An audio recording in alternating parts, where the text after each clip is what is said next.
اعوذ باللہ من الشیطان الرجیم بسم اللہ الرحمن الرحیم قل هو اللہ احد اللہ الصمد لم یلد ولم یولد ولم یکن لہ کفوا احد صدق اللہ العظیم۔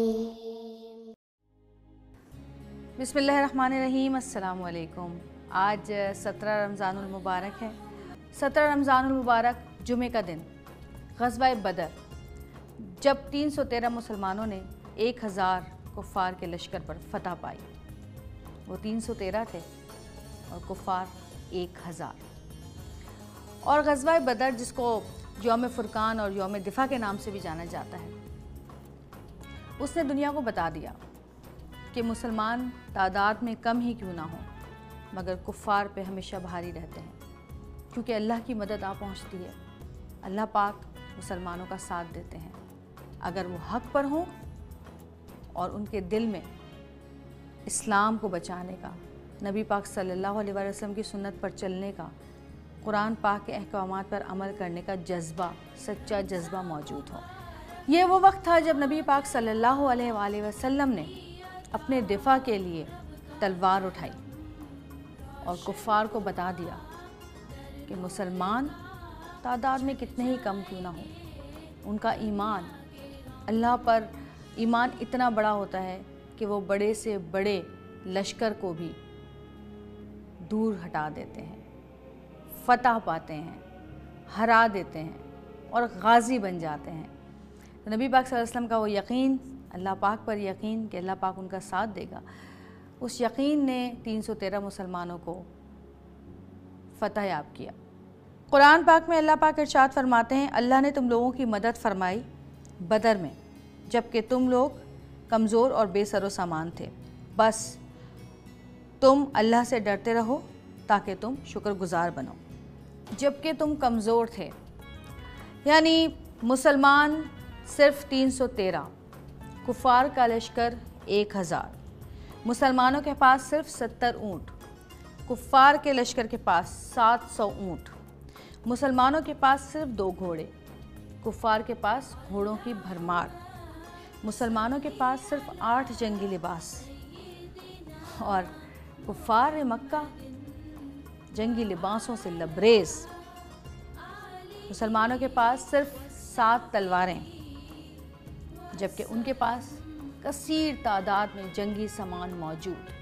اس کے باوجود مسلمانوں نے فتح پائی، کیونکہ نبی پاک صلی اللہ علیہ وسلم نے جب اللہ سے فرمایا کہ یا اللہ، اگر یہ لشکر بھی مسلمانوں کا آج شہید ہو گیا تو اس روئے زمین پر آپ کا نام لینے والا کوئی نہ ہوگا۔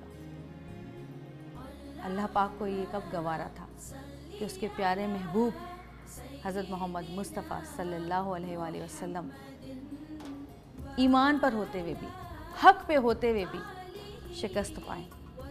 سو انہوں نے فرشتوں کو بھیجا، آسمان سے فرشتے اترے، حضرت جبرائیل 500 فرشتے لے کر اترے، حضرت میکائیل 500 فرشتے لے کر اترے، اور ان فرشتوں نے مسلمانوں کا ساتھ دیا۔ رات جب مسلمان سوئے تو ان کو ایسی اونگ آئی، ایسی نیند اللہ پاک نے ان کو عنایت فرمائی کہ وہ تھوڑی سی اونگ میں، تھوڑے سے وقت کی نیند میں اتنے زیادہ تر و تازہ ہو گئے کہ ان کی ساری تھکان اتر گئی۔ اس کے بعد اللہ پاک نے بارش برسائی، تو وہ جگہ جہاں ریتیلی زمین پر وہ لوگ موجود تھے، جہاں چلنے سے پاؤں تک نہ جم پا رہے تھے، جب وہاں بارش ہوئی تو ریت جم گئی اور ان کے پاؤں جمنے لگے، اور بارش سے پانی کے چھوٹے چھوٹے حوض بن گئے، جس سے انہوں نے اپنی پیاس جو ہے وہ بجھائی۔ اور جب فرشتوں کی مدد آ پہنچی تو لشکر کفار کو شکست ہوئی۔ کفار مکہ حیران رہ گئے، دنگ رہ گئے کہ یہ ان کے ساتھ ہوا کیا۔ 313 مسلمان اور 1000 کفار مکہ، اور فتح پائی مسلمانوں نے غزوہ بدر کے موقع پر۔ تو آج ہمیں اس چیز سے یہ سبق ملتا ہے کہ اگر مسلمان حق پہ ہوں گے، اگر مسلمان کے دلوں میں سچی لگن ہوگی، اگر مسلمان سنت پہ چلیں گے نبی پاک صلی اللہ علیہ وآلہ وسلم کی، اور اللہ پاک کے احکامات پہ عمل کریں گے، تو اگر وہ تعداد میں کم ہی کیوں نہ ہو، دنیا میں وہ ان تمام ظالموں پہ، ان تمام کفار پہ فتح پائیں گے جو ان پر ظلم کر رہے ہیں۔ آج دنیا میں کیا ہو رہا ہے؟ جگہ جگہ مسلمانوں پر ظلم کیا جا رہا ہے۔ آپ کہیں بھی نظر اٹھا کے دیکھ لیں، کشمیر میں دیکھ لیں، اسرائیل کی طرف دیکھ لیں، کہیں پہ بھی نظریں اٹھا کے دیکھیں، ہر جگہ مسلمان جو ہے وہ ظلم کا شکار ہو رہے ہیں، مارے جا رہے ہیں۔ ہر جگہ مسلمان در بدر ہیں، تکلیف میں ہیں، بوڑھے، بچے، مائیں، عورتیں، جوان، ہر جگہ ان کو شہید کیا جا رہا ہے۔ اس کی وجہ کیا ہے؟ کیونکہ ہم ایک نہیں ہیں، ہم کم ہوں مگر ایک ہوں، ہمارے دل میں ایمان ہو، لگن ہو، حق سے لڑنے کی لگن ہو، سچ کہنے کی لگن ہو، سچ کا ساتھ دینے کی لگن ہو، اللہ پاک پہ بھروسہ ہو، تو ہم سب ایک ہو کر ان تمام ظالموں کا مقابلہ بہت آرام سے کر سکتے ہیں۔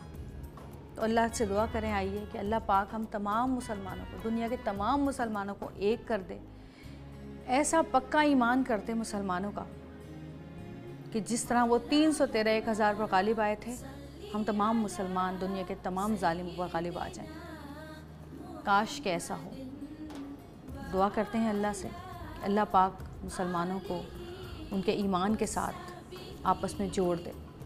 ظلم کی چکی میں جو ہم لوگ پس رہے ہیں، ہم بھی فتح یاب ہوں، ہم بھی فتح حاصل کریں۔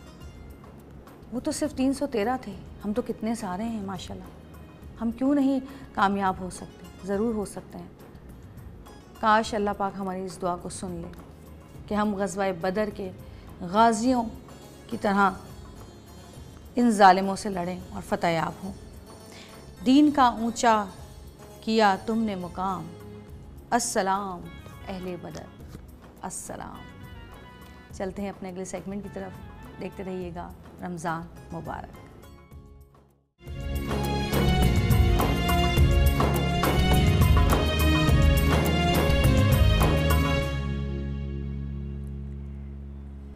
ہمارے محترم جناب علامہ ڈاکٹر جمیل راٹھور صاحب ہمارے ساتھ آج پھر موجود ہیں۔ آج 17 رمضان المبارک ہے، غزوہ بدر، یوم فرقان کا دن ہے۔ تو آج ہم بات کریں گے کہ ہمارے اسلام میں ایک مسلمان کی حیثیت سے ہم پر جہاد کی کتنے فرائض ہیں اور کس کس طرح سے ہم جہاد کر سکتے ہیں، اور آج کے دن کا جو ہمارے اسلام میں، ہمارے رمضان میں جو اہمیت ہے یوم فرقان کی، وہ کیسے ہے اور کس طرح سے ہے۔ السلام علیکم۔ وعلیکم السلام ورحمۃ اللہ وبرکاتہ۔ آج کا دن بہت اہم دن ہے ہم سب کے لیے، اور ایک تاریخ ہے غزوہ بدر کی۔ میں آپ سے پہلے سوال یہ کرنا چاہتی ہوں کہ آپ غزوہ بدر کے بارے میں سب سے پہلے تو ہمیں بتائیں، اور یہ ضرور بتائیں کہ جہاد کی کیا اہمیت ہے ایک مسلمان کی زندگی میں۔ بسم اللہ الرحمن الرحیم۔ تاریخ حق و باطل میں خیر و شر کے لاکھوں معرکے برپا ہوئے، کروڑوں لوگوں نے جام شہادت نوش کیا، لیکن واقعہ بدر ان سب سے اس لحاظ سے فرق رکھتا ہے۔ یوم الفرقان اس کو کہتے ہیں اس لیے کہ فرق والا، حق و باطل کی تمیز والا، سچائی اور برائی کی تمیز والا۔ تو یہ واقعہ بدر، معرکہ بدر تاریخ انسانیت کا وہ معرکہ ہے کہ جس میں وقت کے بڑے بڑے ظالم لوگوں کے بالمقابل میں مظلوموں نے سر اٹھا کر جینے کی رسم ایجاد کی۔ اچھا، واقعہ بدر وہ ہے کہ جس میں جھوٹوں کے بالمقابل اللہ نے سچوں کا سر فخر سے بلند کیا۔ مجھے یہ پوچھنا ہے کہ جو لوگ کہتے ہیں کہ جیسے قرآن میں بھی کہ فرشتے نازل ہوئے تھے، لیکن لوگوں کا کہنا یہ ہے کہ ان فرشتوں کے اترنے سے پہلے وہ ریت ڈال دی گئی تھی، تو اس کا کیا معاملہ ہے؟ کچھ آپ بتائیں گے؟ آپ سے عرض کروں کہ ریت کی وجہ فرشتوں سے بھی لوگ جوڑتے ہیں، لیکن اصلاً اس کی وجہ یہ ہے کہ حضور اکرم صلی اللہ علیہ وسلم نے جہاں بدر میں پڑاؤ ڈالا تو وہ ریتیلی زمین تھی، اور جہاں پر کفار پہلے سے آ کر بیٹھ گئے تھے وہ قدرے سخت زمین تھی۔ تو حضور اکرم صلی اللہ علیہ وسلم نے قرآن وَمَا رَمَيْتَ إِذْ رَمَيْتَ وَلَٰكِنَّ اللَّهَ رَمَىٰ، یہ مٹی جو پھینکی رسول نے نہیں پھینکی، خدا نے پھینکی ہے۔ تو حضور اکرم صلی اللہ علیہ وسلم نے اپنے ہاتھوں میں مٹی لے کر پھینکی، اس سے ہواؤں کے جھکڑ اتنے چلے کہ وہ ساری ہوا اڑی ہے اور ان کی آنکھوں میں جا کر، ان کے ٹینٹس میں جا کر وہ ریت ساری کی ساری ہواؤں کے جھکڑ چلے جس سے ان کی آنکھیں چوندھیا گئی ہیں اور ان کی آنکھوں میں جا کر وہ مٹی پڑی ہے۔ تو وہ غالباً وہی مٹی تھی جو رسول اکرم صلی اللہ علیہ وسلم نے اپنے ہاتھ کی ایک ہاتھ میں لے کر یا دونوں ہاتھوں میں لے کر مٹی پھینکی، وہ اتنی بلند ہوئی پہاڑوں کی چوٹیوں تک پہنچ گئی ہے۔ اور اس نے ہمیں بتایا، دیکھیں اسلام میں جو سب سے اہم جہاد ہے وہ تو جہاد بن نفس، اپنے نفس کے ساتھ جہاد کرنا، اسٹرگل کرنا۔ دیکھیں اسلام نفس کشی کی تعلیم نہیں دیتا۔ اسلام نے کہا کہ برے کے خلاف جہاد مت کرو، برائی کے خلاف کرو، گناہگار سے نفرت نہیں کرو، گناہ سے نفرت کرو۔ کب ہوگا؟ جب غصہ ہوگا اندر۔ اسلام بولتا ہے کہ نفس کو کنٹرول کرو، اپنی نفسانی خواہشات کو کنٹرول کرو، انہیں مارو مت، اس لیے کہ اللہ نے بائی نیچر بائی ڈیفالٹ تمہیں دی ہے تو اس کی ضرورت ہے تمہیں۔ تو یہی اسلام کی بنیادی تعلیم ہے۔ لہٰذا حضور اکرم صلی اللہ علیہ وسلم نے غزوہ بدر کے ذریعے، آج تو دنیا کہتی ہے نا کہ جنگ برائے امن، اگر دیکھنا ہو جنگ برائے امن، رسول اللہ نے 27 غزوات کی۔ کتنے لوگ طرفین کے مرے ہوں گے؟ اب بتائیے، 1018 27 غزوات میں۔ لہذا ثابت ہوا کہ رسول اکرم صلی اللہ علیہ وسلم کے غزوات آپ نے تلوار اٹھائی ہے تو مارنے کے لیے نہیں اٹھائی، پیس کے لیے، امن کے لیے۔ کہ اسلام میں جہاد بالقتال، یا آخری ہے جہاد بالقتال کا مطلب ہے تلوار سے جہاد۔ پہلا جو جہاد اسلام نے سکھایا وہ اپنے نفس سے سکھایا ہے۔ قلم کے ساتھ جہاد کرو، اپنے مال کے ساتھ جہاد کرو، اپنے معاشرے میں امن پھیلانے کے لیے اور اسلام کو پھیلانے کے لیے جہاد کرو۔ پھر اس کے آخری کے اندر پھر جا کر جہاد بالقتال ہے، تلوار کے ساتھ جہاد ہے۔ اور یہاں پر بھی ریسٹرکشن ہے، وَلَا تَعْتَدُوا، حد سے نہ بڑھ جانا۔ یہ ہے جناب اسلام، اتنی اعلیٰ اقدار کا مذہب ہے۔ حضرت علی کرم اللہ وجہ الکریم حالت جنگ میں آپ بھی دیکھیں، یہ ہوتا ہے سیلف کنٹرول، کہ آپ نے دیکھا ہوگا کہ ایک کافر جو ہے جب حضرت علی اس پر چڑھ جاتے ہیں، تلوار چلانے لگتے ہیں، تو یہ کنٹرول ہے۔ ایک سے تلوار کٹ جاتی ہے، سر کٹ جاتا ہے، ایک روک لیتا ہے۔ تو اس نے جب دیکھا کہ اب میری زندگی کا چراغ گل ہونے والا ہے تو اس نے حضرت علی کے چہرے کی طرف تھوک اچھال دیا۔ تو آپ نے ایک دم سے ہاتھ روک لیا اور اس کے سینے سے ہٹ گئے۔ اس نے کہا یہ کیا ہوا؟ میں تو اپنی سمجھ رہا تھا زندگی ختم ہو رہی ہے، مایوسی کے عالم میں میں نے ایسا کیا تھا۔ حضرت علی کرم اللہ وجہ الکریم فرماتے ہیں جب تک تو مجھ سے لڑ رہا تھا تو اللہ کی دشمنی میں لڑ رہا تھا، اب تو نے تھوک میری جانب اچھال کر مجھ سے دشمنی کر لی۔ تو علی اللہ کے دشمنوں کو چھوڑتا نہیں ہے اور اپنے دشمنوں کو مارتا نہیں ہے۔ سبحان اللہ۔ حضرت علی نے رسپانس کیا دیا؟ اس کو چھوڑ دیا۔ رزلٹ کیا نکلا؟ اس کی زبان سے جاری ہو گیا لا الہ الا اللہ محمد رسول اللہ۔ سبحان اللہ۔ تو یہ حالت جنگ ہے، یہ اسلام کی یہ تعلیم ہے۔ یہ لوگ جو اسلام کو بدنام کر رہے ہیں یہ تو دشمنوں کے ایجنٹ ہیں، ان کا کیا تعلق دین سے؟ اور میں آپ سے پوچھتا ہوں، کوئی کہے کہ اسلام تلوار سے پھیلا، بھائی انڈونیشیا میں کون سی اسلامی فوج گئی؟ ٹھیک ہے نا، ملیشیا میں کون سی اسلامی فوج گئی؟ اگر اسلام تلوار سے پھیلتا تو باخدا اسپین میں 800 سال مسلمان حکومت کرتے رہے، ایک بھی نان مسلم نہ ہوتا وہاں پر۔ انڈیا کے اندر 1000 سال مسلمانوں نے رول کیا نا، ایک بھی ہندوتوا کا پرچار اور پیروکار نہ بچتا۔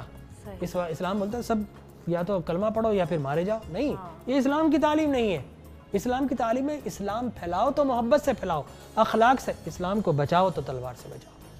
چلیے بہت شکریہ آپ کا، جزاک اللہ، اور انشاءاللہ اگلے پروگرام میں پھر انشاءاللہ آپ سے ملاقات ہوگی۔ اللہ حافظ۔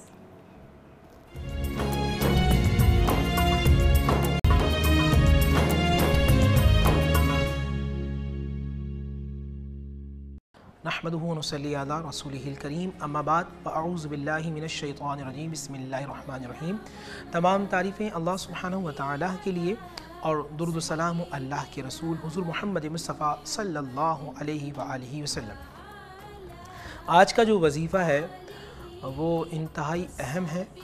اکثر وہ لوگ کہ جو پریشان رہتے ہیں روزگار کے حوالے سے، خیر و برکت کے معاملات نہیں ہوتے، گھر کے اندر تنگی کا معاملہ رہتا ہے، پریشانی رہتی ہے، بے برکتی رہتی ہے، ان کے لیے یہ ہے، ایک تو یہ کہ سب سے پہلے آپ نمازوں کے پابند رہیں، دوسرا باوضو رہیں، تیسرا آپ کو اللہ سبحانہ و تعالیٰ کے 2 اسم ہیں، ان کی آپ کو کثرت کرنی ہے، وہ ہے یا مالکو یا رزاقو، یا مالکو یا رزاقو، یا مالکو یا رزاقو کی آپ کو کثرت کرنی ہے۔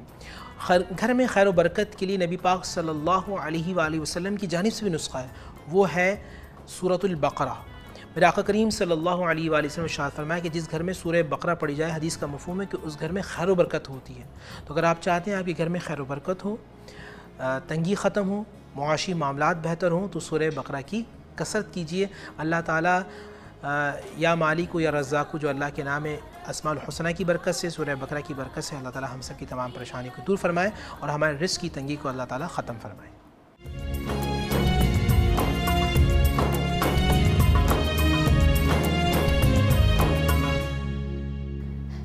جی ناظرین، آج کا پروگرام بھی آپ کو یقیناً پسند آیا ہوگا۔ اپنے کامنٹس مجھے بھیجتے رہیں، اپنی رائے سے مجھے آگاہ کرتے رہیں۔ آج 17 رمضان جو ہے وہ گزر رہا ہے، یعنی کہ عشرہ مغفرت جو ہے وہ گزر رہا ہے۔ انشاءاللہ ہم اپنی مغفرت اللہ پاک سے ضرور کروائیں گے اس عشرے میں، ہماری دعا تو یہی ہے، اور اللہ پاک ہمیں توفیق دے کہ ہم اپنی مغفرت کروا سکیں مغفرت کے اس عشرے میں۔ مجھے اجازت دیں، کل پھر ملاقات ہوگی۔ دیکھتے رہیے گا رمضان مبارک۔ اللہ حافظ۔ Allah shower your blessings and peace upon our Prophet Muhammad and upon his family and upon his companions.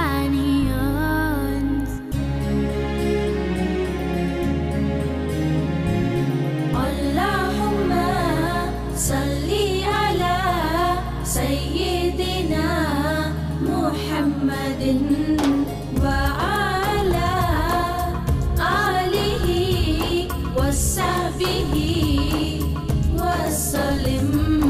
Ramzan Mubarak aa gaya, Rab ki ata, Rab ka karam, roshan hua dar noor ka, chhat jaan